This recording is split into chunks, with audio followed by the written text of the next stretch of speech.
The cabin filter is located on the left corner of the footwell. Pull the tab on the housing cover up and slide the housing cover off. Remove the old filter from the housing and clean out any debris inside.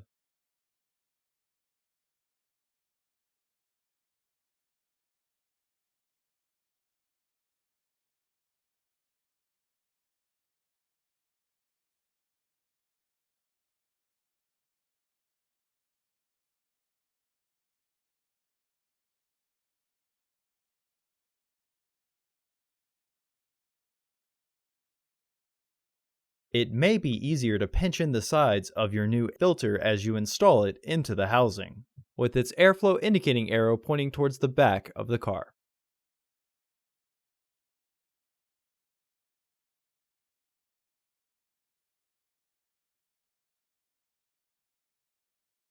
Recommended replacement every 15,000 miles or 1 year.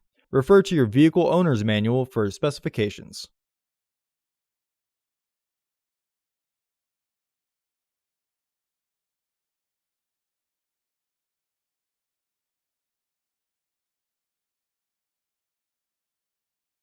Slide the housing cover into position and press to lock it into place. For the best price, visit undercarexperts.com and don't forget to subscribe to our channel.